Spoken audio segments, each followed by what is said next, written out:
never really thought about this very deeply, but when you talk about like lucid dreams or astral projection, these kinds of the state. So a lot of people nowadays, especially young people, are really into this. You know, it's sort of like the psychedelics. You know, they're into the sort of dissociating intentionally during like a dream state or something like that, right? And leaving your body awareness and going into a kind of form of subtle awareness. Now, I used to think, oh, if you like these realms were like the same thing as the Deva realms or something like that, but I realized this isn't the case. I realized that kind of realm is like a personal, it's like a personal realm. It's a dream state, right? So it's an exit into the collective, basically. And if you are like, and like you can have experiences, and the experiences are like short-lived. So you can kind of create whatever you want because it's more malleable than the sort of collective that's governed by so many people. But so it's not stable. And so you think, oh, you know, I have powers and all of this and stuff. And yeah, I guess that's sort of true. We all do, and we don't realize. But the thing is, it's kind of a, what would I say? It's no different than a dream, right? It's like integrated. That's the thing, because it's not integrated with anything, right? So it doesn't. They exit in the collective, and what happens? They, depending on their own shadows, they often meet their shadows. Sure. Well, it's all gonna be. It's all the production of whatever is in your subconscious, right? Yes. So. But at the same time, I can say that it's not. They are not an entity on a subtle level. So that's right. They are not an entity. They're not conscious, but they kind of because of the drug, they kind of experience the collective kind of more consciously at that point. But then it creates disruption because they become aware of the shadows prematurely. They become aware of all these entities, or whatever you may call it, the collective, prematurely, and it leads them to, because they became aware of them. What does it mean? It means that if you become aware, you start dealing with this. But once they come down from the trip, they will still need to deal with it because they became aware. And so it starts hunting them. And they don't know what to do with it because they think, okay, it was a trip, because they don't even understand that it's not a trip. It's not something which is just 45 minutes or 3 hours or 10 hours. I don't know how long it lasts, but I'm just saying that this is not something, because in a dream state, as we are now, we go into dream state, we can disconnect, but still, sometimes we get aware in a dream state in small doses about certain things about ourselves, and it even keeps on hunting us. Like some dreams impress on us so strongly, and we're like, oh, I come back from a dream and I feel this so strongly in myself. Well, it can stay for days. Now, when it comes to trips, they go much deeper, and you, by accident, come across things that you maybe should never, even in this life, come across. So it starts hunting. That's where people start having this anxiety attacks, and because the shadow knocks on their door. Hey, you became aware of me, so now deal with me. And so they either go more into drugs, into trips, they hope to resolve it, but then they sink more and more and more because they cannot control that space reality dimension. And that space reality dimension, I mean, before that space reality, they're not an entity. So they have no strong consciousness to deal with this right away, and they see a lot at that point. So seeing means becoming aware. Anything you become aware of, you have to deal with it. It becomes a part of your conscious awareness, if I must say so. Right. So it's like it becomes your reality. That's why when people go too much into all these psychedelics, the other reality overlaps with this reality, and they start losing their mind. They start going into this, they are tormented because they perceive their shadows so intensely now, because they went for so many trips, that this reality doesn't make sense anymore, and that reality doesn't make sense, and it just overlaps, and they crack, and they basically lose their mind. They are diagnosed like a psychotic break. Psychotic and schizophrenic. But people don't understand that there are sometimes, yes, clinically diagnosed schizophrenic, which is maybe like, but I still think that it is something that is really, really connected with trauma very much. And then if it's not addressed, which is in most of the cases. So they're like, people have these dissociative experiences when they're young. Maybe they forgot that they even had them, but they also open up a similar problem. Yeah, but these shadows will always push them through this sort of a curiosity for spiritual realm, because somewhere they know that they dissociated, or they numbed a part of their consciousness, and even though they denied, it hunts them, and so they will be pushed to spirituality. But this spirituality will be, again, the spirituality of trying to open up that door, that Pandora box door, right, so that they can do that, you know. So it here's another. Alcoholism, it becomes drugs, it becomes escapist spirituality, where they go into some kind of, or shamanic practices with people who are not real masters, so they just give them some maybe herbs and stuff, and they start tripping, but they don't really understand how to deal with that. And so instead of healing, they overburden their conscious mind with the subconscious stuff. That's where they lose it, and then they crack, and it goes like psychotic, you know.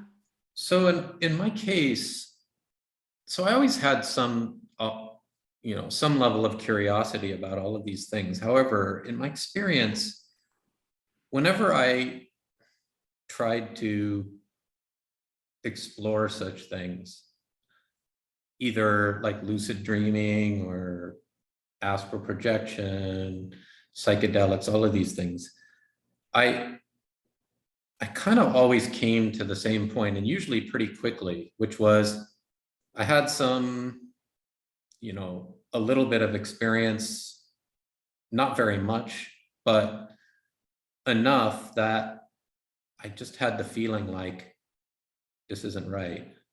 This isn't what I'm looking for, whatever. Like, I don't even know how I would know these things, right? But it's almost like there's a part of me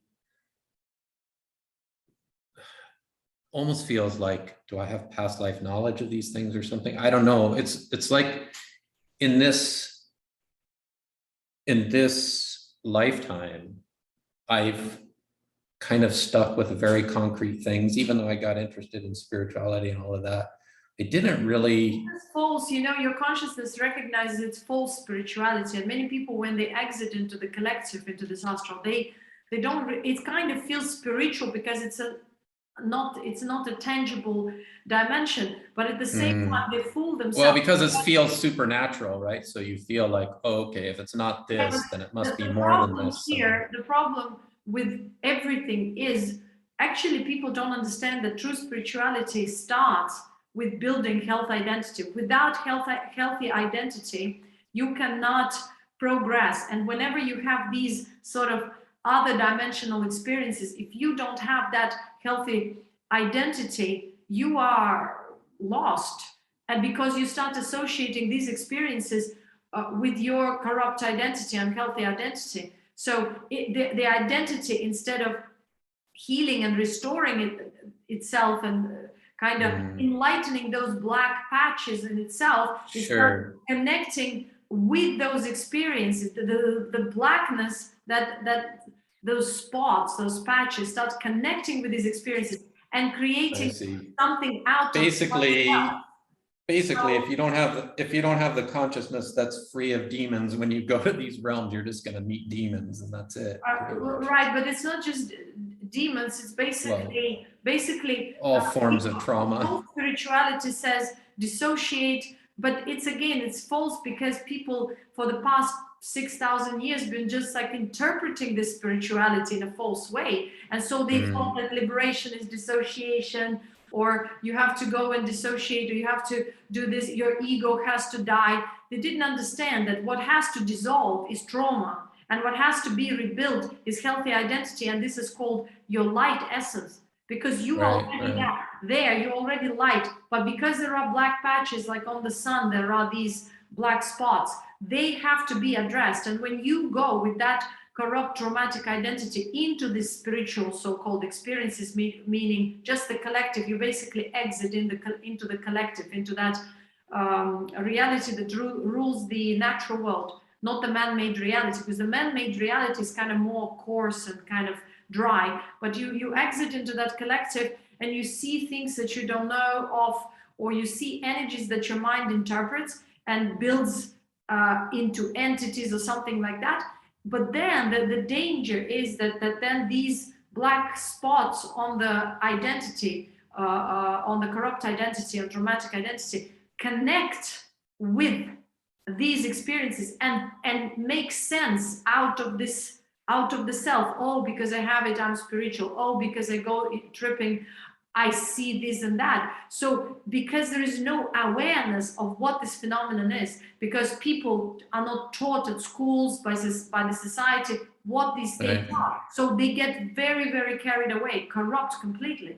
And that's why I'm saying continuously, and people don't like it, but this is what it is. It's a corrupt spirituality, because natural spirituality is about rebuilding, restoring the identity, like dissolving with your own light these patches and facing them step by step, not trying to open the back door and to peep in prematurely so that you can kind of explain yourself or make yourself special because of these experiences. Because when you make yourself special, you think, okay, now I'm having this and that, I'm better than other people. Again, the corruption creeps in.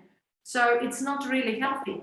And so that's why I always say, first you have to heal, you have to face trauma, but step by step. If you see, let's say, 5, 6 aspects of your trauma, you cannot just handle it. You can go psychotic because it's too much to handle, too much pain to bear. It has to unfold through this purgation process. That's why true awakening process is rare. And it's also very, very sensitive process. You need someone who knows this process to guide you so that you know, okay, step by step, little by little, I uncover these aspects. When you go tripping, you are not in control of what's going to happen, to which degree you're going to uncover things that you are not supposed to uncover yet. And then the pain is going to hit you much stronger. All of a sudden, people say after tripping, they feel depressed. Why? They feel suicidal. Why? Because it's too much pain they uncover. They can't handle it. So, and this depression that they're dealing with is that feeling of trauma which they haven't dealt with, which maybe they numbed and dissociated from. And now they can't deal with it anymore. So I could see, well, especially with regard to the pain, I can see, because if I look at my own experience, so now if I come back to my own experience over the past 20 years, whatever, actually this started even before that, but maybe from my early 30s or something, so 25 years, something like this. In the beginning, I didn't think of it as like spiritual work, but I was working on communication and healing self in various ways, right? Then eventually it kind of morphed into, because I started having awakenings as I was doing this work. I started like having these kind of strange phenomenal experiences, and then it made me curious, okay, what's this, right? So then I thought, okay, meditation. So it kind of gradually got through that, but the thing that never changed was the central focus on like healing trauma, and because I always somehow knew that this was the most important thing. And so now I find this, and throughout that process, who wants to see spirituality as the way to work with trauma? I mean, people don't want to work with trauma. No, it's painful, right? Like it's physical. Awakening actually is to be really realistic and honest, awakening is about awakening to the black patches within oneself first. Because awakening, I mean, you are already that light, but because depending on how many these black patches there are, or let's say in your identity, they dim the light of your own being. And so when you awaken to that light of yourself to only see the black patches. Because before that, before you deal with them, you cannot restore the healthy identity, that light self, that light fully. And so to restore is just to become aware. So what are you becoming aware? Only of the black patches of trauma at first. Yes, you also became aware of the unconditional kind of the light. You recognized your light despite the trauma.